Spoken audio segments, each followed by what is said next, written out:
Win for the Ottawa Fury a couple of nights ago over the New York Cosmos, and part of that was Ryan Richter, and he joins us right now. Ryan, welcome to Red Card, my friend. Hey, Anthony, thanks for having me on. Pleasure's all mine, Ryan. Let's get right to it. What an unbelievable ride it has been for the Ottawa Fury. Sitting at the top of the table. You got a lot of breathing room now between you and the Cosmos, and it's also great to see another Canadian squad, FC Edmonton, right there in the thick of it as well. What has changed from this season to the previous one that has really got you guys all on the same page and firing on all cylinders? Yeah, I mean, I think there was a couple changes in the squad.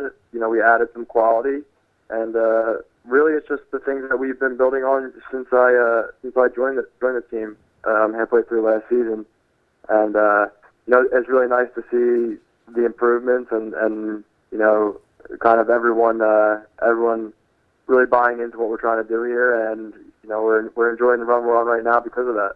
You know, Ryan, it's safe to say it's a veteran-laden team, a couple of youngsters mixed in there, but for the most part, it's a veteran-laden team. There's not much that head coach Mark Dos Santos has to say at halftime if you're down a goal or you're up, pre-game, post-game. It's a veteran team, so to me, that's a valuable thing moving forward now to some big games coming up. Not much to say. You guys know what the job at hand is. Talk about that veteran leadership on this team. Yeah, like I said, he added a few pieces this offseason, and if you look at the additions he made, it's guys with a lot of experience. If you look at the team that we put on the field each week, it's a lot of experience, and I think that's something that for North America in general is something that maybe every team doesn't really look for. He built this team with the idea in mind to win this year, and and it's working for him. And like you said, there's been a lot of times where he doesn't need to say anything because it's guys in the locker room that know what it takes to get the job done, and we try to stay focused and keep that in mind every week. You know, Ryan, I'm glad you mentioned that because not enough credit is given to John Pugh, one of the owners there of the Ottawa Fury, a guy that spent a lot of time, a lot of money out of his pocket. And now, as you said, they went out and got some important pieces as well. Let's not forget Julian de Guzman, who is hurt, another valuable piece that was on that squad. And they didn't hold back. I think this is great for a player to see a club and the ownership go out and get the players they need to get the job done. Right, and like I said, they added a couple of veteran guys, guys with a lot of experience. But once we all found out that Julian was going to be joining us this year, it's that's a big addition for any NASL club, but especially for a Canadian NASL club to have the captain of the country playing for you. It's someone that's played at the level that he's played at, and some of the experience that he has is not something that you find every day in soccer. So it's to play with a guy like him is it's really something special, and it's tough to find something like that in other NASL teams. Ryan, let's talk about how special the city of Ottawa is. I love coming up to Ottawa. I've got family there. I'd love to make a couple trips up a year. I think it's such a wonderful family-oriented city, but it's a smart soccer city. It's got some huge youth clubs in that area as well. Talk about how you've settled into this great city of Ottawa. I mean, Ottawa is fantastic. It's I was in Toronto before Ottawa, so I got to see really two of the best cities in the world, really, and it's I love it in Ottawa. Me and my wife really enjoy it, and it seems like there's something different to do each weekend. Even though it's a smaller city, it's really got a lot of diversity and a lot of different culture, and it's really just an enjoyable place. You said for a family, when my family comes to visit, they have a great time. There's so many different things to see, and it's another thing you mentioned is the soccer culture in Ottawa, and I think it's growing. With the pro team, it's growing. Every game it seems like we have more fans out, and just seeing what the community kind of get behind us. Each week a little bit more is something special. Ryan, you've played in MLS, you've played in USL, and now you've played in the NASL. I'm going to ask you the question that a lot of people still debate. Is it time for the NASL, MLS to have, like most parts of the world, a relegation promotion? And do you feel, especially now with your club, Ottawa Fury, sitting at the top of the table. I'll put the question right to you. Chicago Fire, Philadelphia Union, Houston, they've struggled all year. How would you go up against these three squads that I mentioned? Do you feel that you'd fare well? Well, to be honest, it's something that we talk about a lot, in the locker room and amongst each other is, how would we, if we put our team in MLS, kind of where would we finish type thing. I don't know. I've seen MLS, there's a lot of quality, but there's a lot of quality in NASL and USL as well. I think there's players that, for one reason or another are in NASL and have the quality to play in MLS. But overall, I think MLS is certainly a higher quality league and definitely for venues and, for different things like that, the investments that some of the clubs make, it would just make it really hard for a promotion relegation system to work in North America. I really, at this point, for me, it's not a realistic thing. So, you say, how would we compete? I don't know. I think that we come into every game very humble, and I think if we had a chance to play some MLS teams, I think we would, approach the game very humble, and I think we could maybe get a run. It would be interesting to see.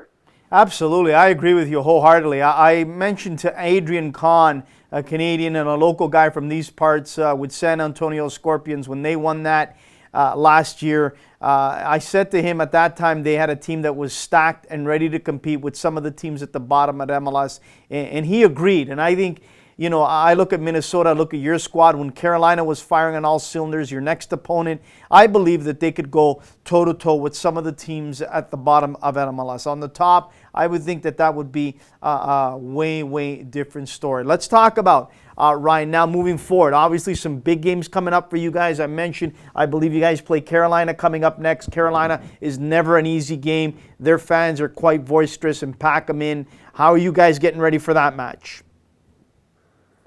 We're here a couple of days early. We came straight from New York, so we have 4 days here in Carolina to kind of get ready for the game Saturday. It's a big game. It's one of our 4 losses on the year. It was here the first game of the season. We lost 3-1. If you look over all in the season, I think we gave up 19 goals and gave up 4 of them in the 2 games against Carolina. So it's a tough squad that has some talented players. They're led by Nacho Novo. He's, obviously a high-quality striker. He scored a lot of goals in his career at some big clubs. And, it's kind of the same story for us. We have to approach the game very humble and stick to our model. And that's what's been working for us lately. We can't get ahead of ourselves or be too pleased with our last couple wins. We just have to take it one game at a time. Ryan, you played some collegiate soccer in Indiana. NCAA is in full swing. We've had a lot of players on from MLS that had played in the NCAA, and I think the NCAA has been the pipeline for the last number of years, not only for MLS, but for Team USA. We see a lot of players go on to have tremendous success playing for USA in Brazil that came from Maryland, that came from Boston College, many other places in the US of A. Talk to some of the youngsters out there, as I just finished talking to Kyle Becker of Montreal as well, and give them a rundown, give them a laydown of what to expect in their first year. Some of them are getting ready now in their last year of grade 12 to apply to some of these places. They'll get accepted. And let's talk about the educational part. Let's talk about the mental aspect of getting ready to move to another country, another city. Talk about it. Yeah, for me, college was, probably one of the best experiences of my life. Not only soccer-wise, but, for me to, I got a college degree in accounting. I grew a lot as a person, and I grew into a man in college, and I owe that a lot to my head coach, Pat Farrell. He's a great man. He really looked after me.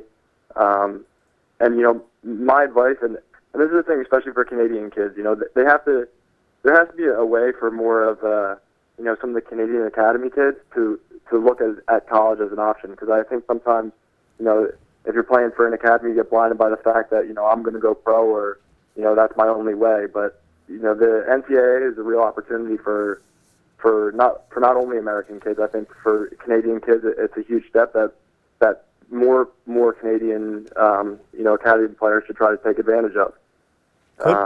it's right now it's the best bridge between high school kids or academy kids and professional. It's not the same in Europe, but right now for North America, this is the best way for a kid to make that step.